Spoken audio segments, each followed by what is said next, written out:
Good evening. A powerful explosion ripped through a factory in Jiangsu province early this morning, killing at least 68 workers and injuring more than 100. Initial investigations suggest that the blast was caused by negligence. Edna Dare reports. The explosion happened at this wheel hub polishing workshop just after 7:30 a.m. in Kunshan City in the eastern province of Jiangsu. More than 200 workers were at the site at the time. Some workers managed to escape from the blast, but many of them appeared badly burnt. Rescuers pulled out over 40 bodies from the building, while about 20 others died in hospital. More than 100 were injured. State media said the factory, Zhengrong Planting, makes wheels for U.S. car makers, including General Motors. An initial investigation suggested that the explosion was caused by negligence after a flame was lit in a dust-filled room. Authorities have set up an emergency blood donation drive in the city. Most of the injured suffered burns and have been treated in hospitals in Kunshan and the nearby cities of Suzhou, Wuxi, and Shanghai.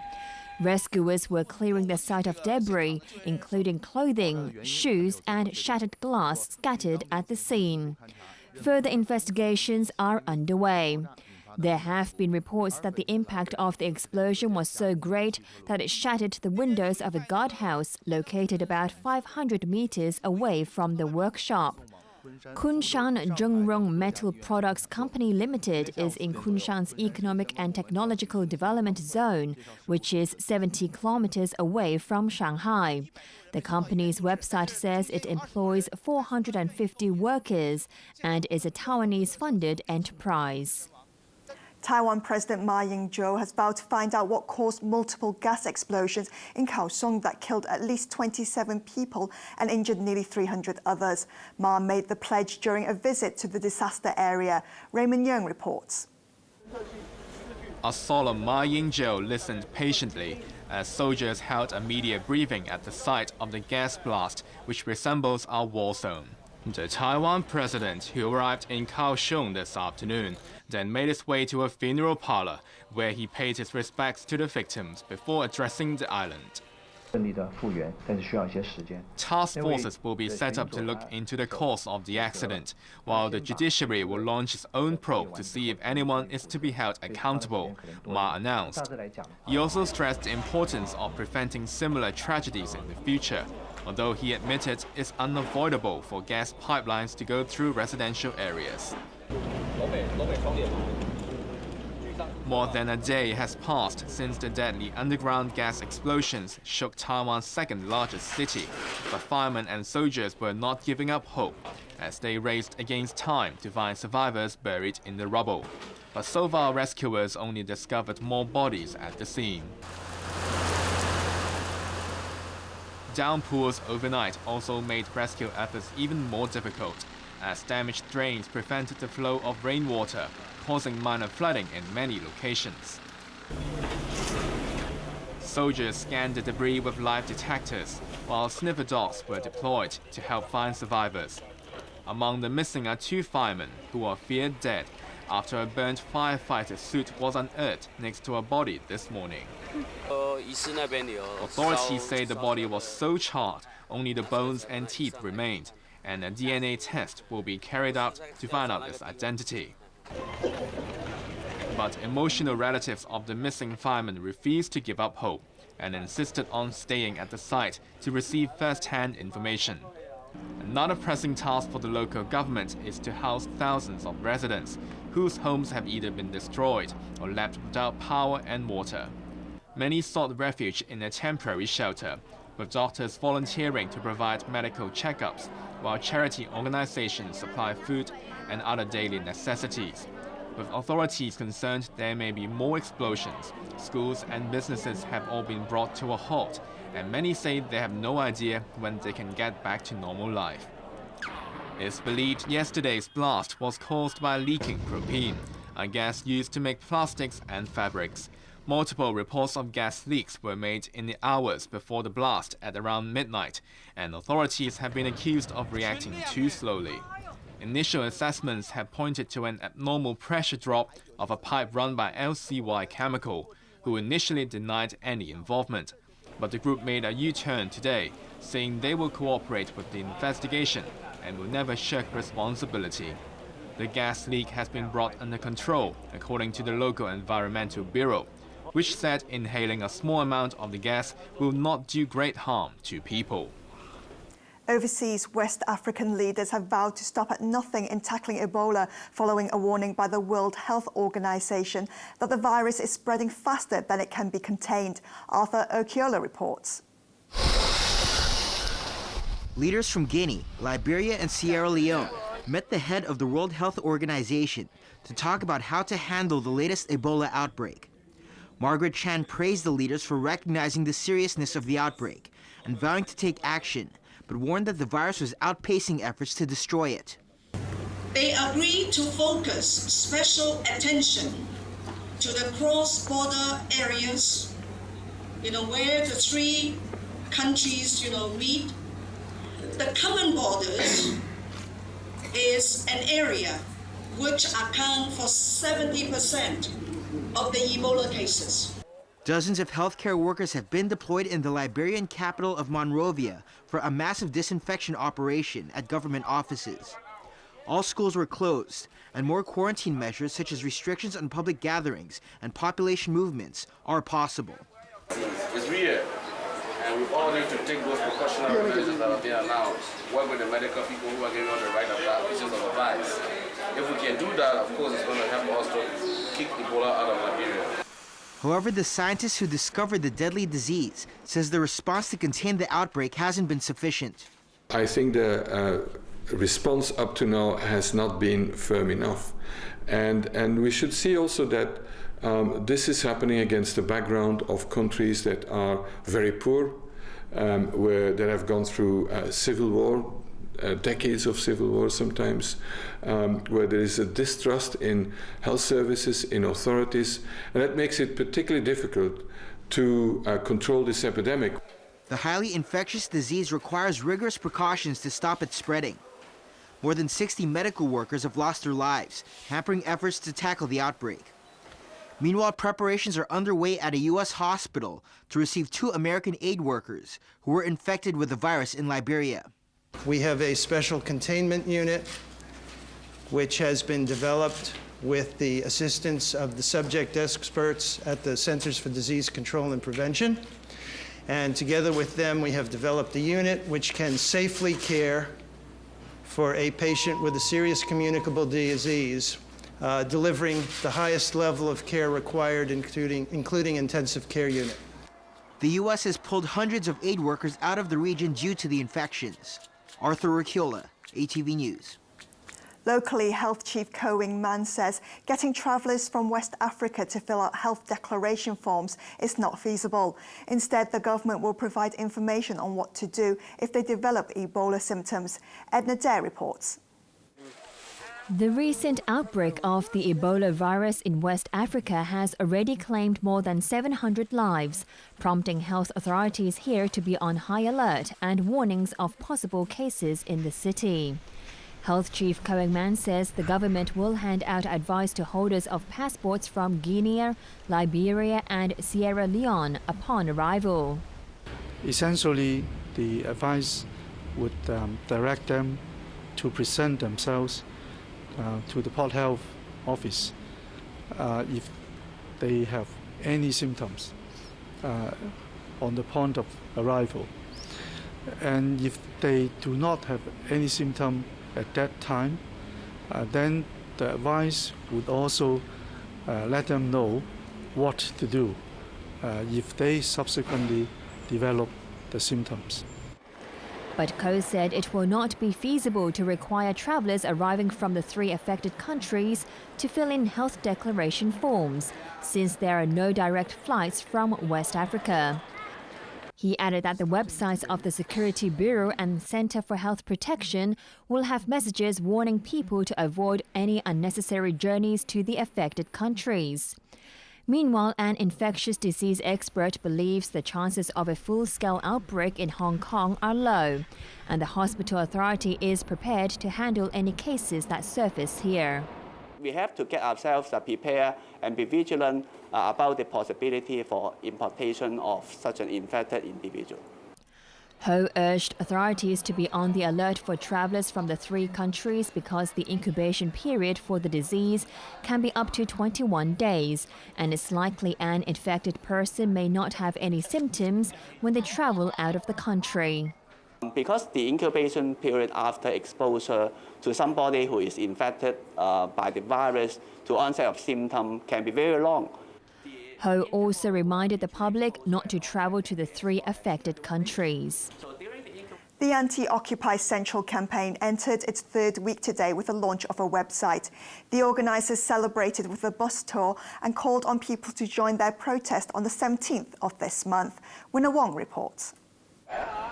The Alliance for Peace and Democracy officially launched the online version of their signature campaign today, 15 days after setting up booths on the streets.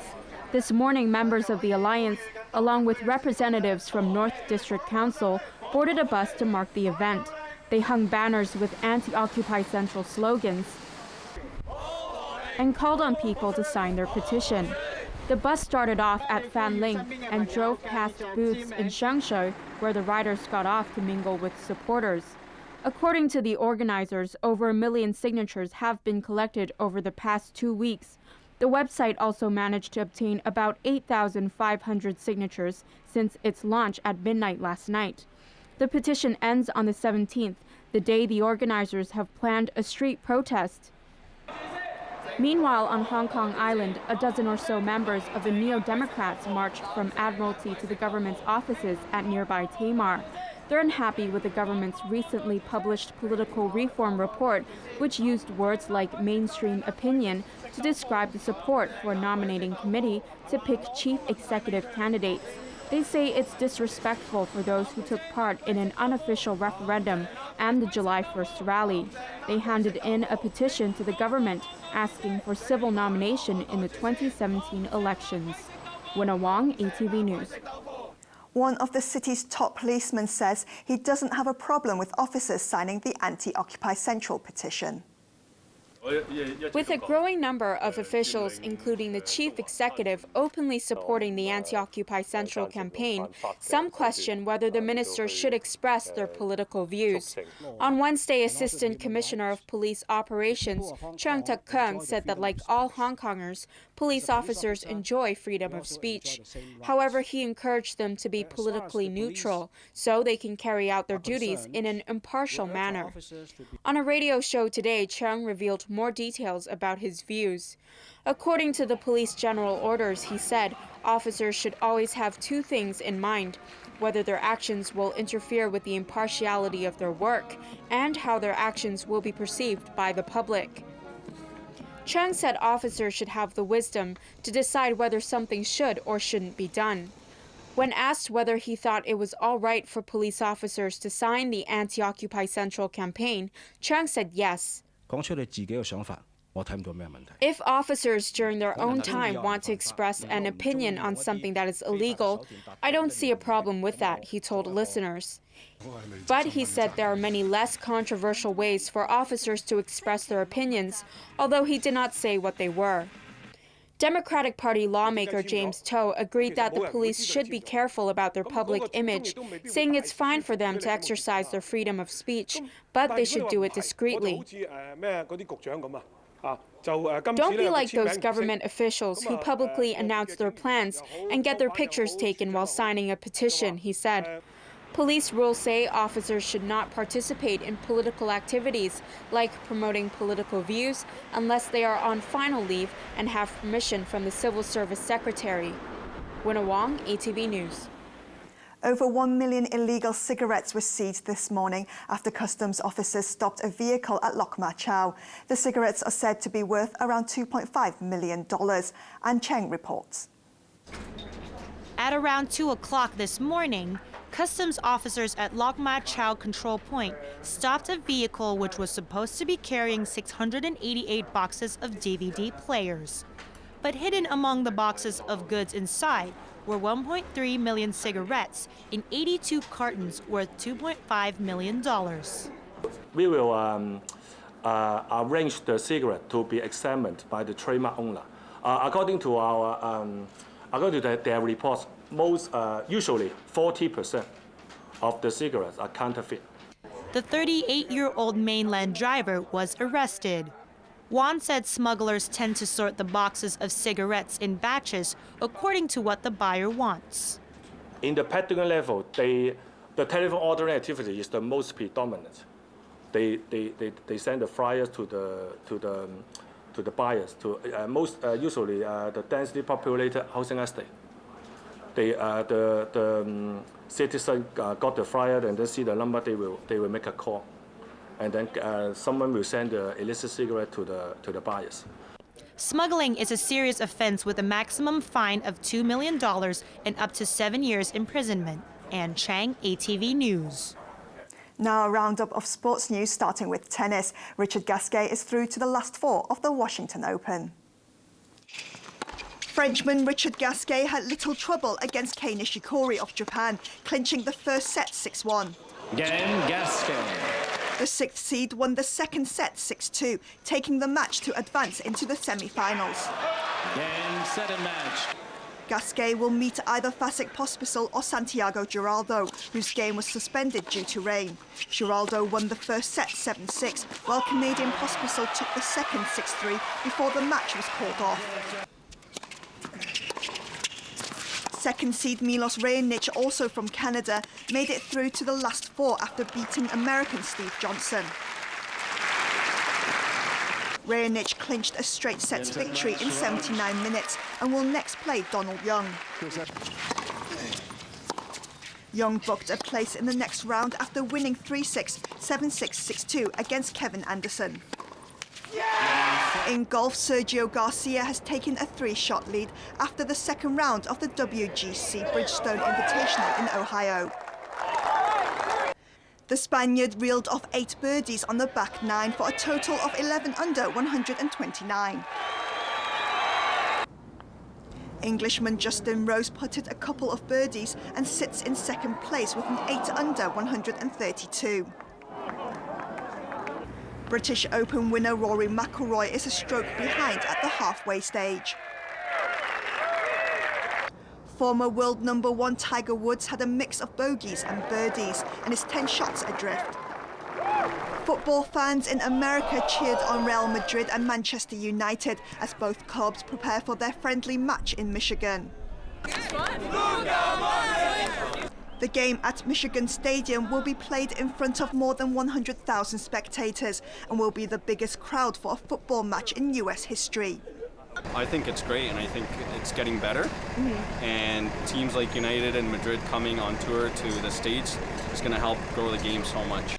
Real Madrid said star player Cristiano Ronaldo won't be facing his former club because he's not yet match fit, while new United boss Louis van Gaal will get the opportunity to check out the quality of his team against the European champions before the new season. Time to check your Mark 6 tickets. Here are tonight's winning numbers: 3, 22, 23, 26, 42, 48, and the extra number is 28.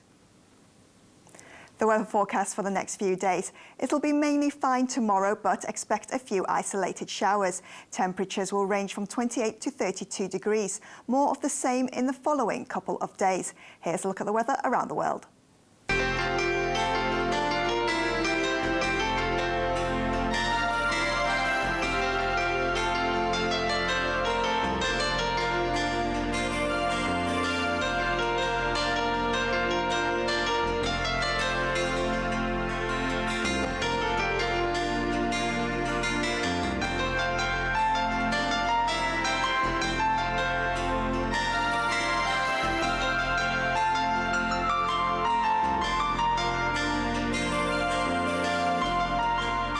That's all the news for now. Thanks for watching ATV. I'm Bo Leung. Good night.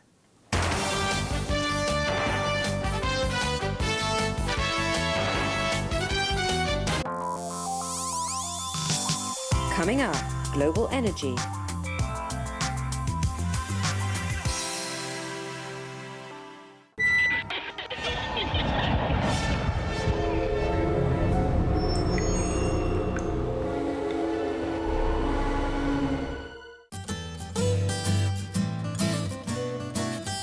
Love it? Say it. Discover the latest and the hottest trends in Japan. Feel the pulse of the vibrant and fabulous culture. JP Time TV, every Sunday night at 6:25. Hot topics of our time. Key issues of the day. From different perspectives of comprehensive views. The forum. The news. The discussion. Check in current news. Newsline, Sunday night at 8. 健康生活由你起。今天起要早起早睡，多啲蔬菜，飲多啲水。拋開牽掛，不需憂慮，伸伸手臂，伸一伸腿，開心工作，關心生活，繽紛到時會更有趣。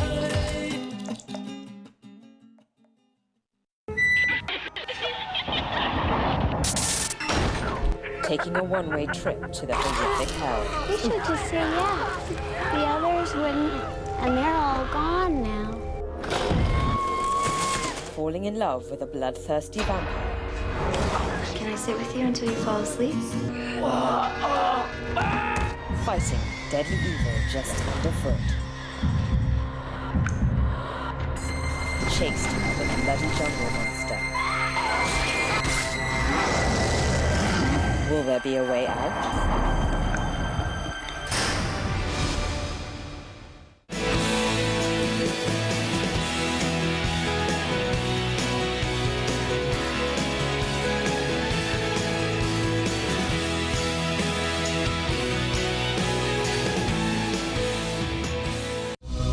山美，水美，人更美。走遍大地神州，最美多彩贵州。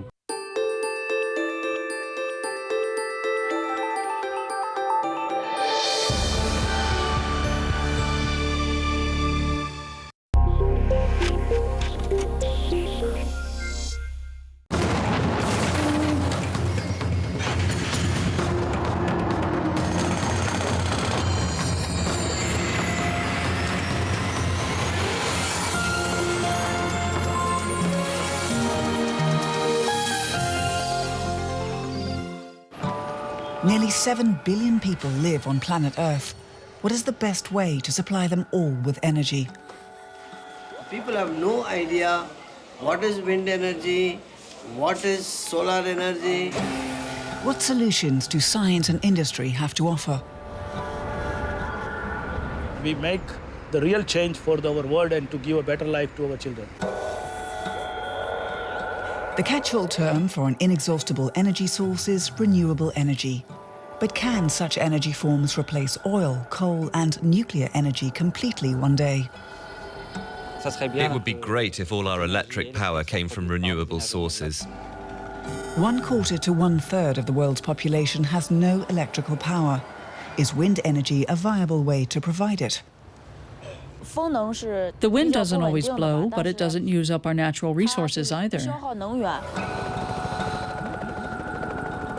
Of all the renewable energy sources, wind is the most promising. Around the world, newer and bigger wind farms are being constructed. Hopes are riding on large-scale wind farms to bring this energy form into the mainstream. Since 2008, the number of wind turbines in the world has more than doubled. Wind power is an indispensable weapon in the battle against climate change. But can it also bring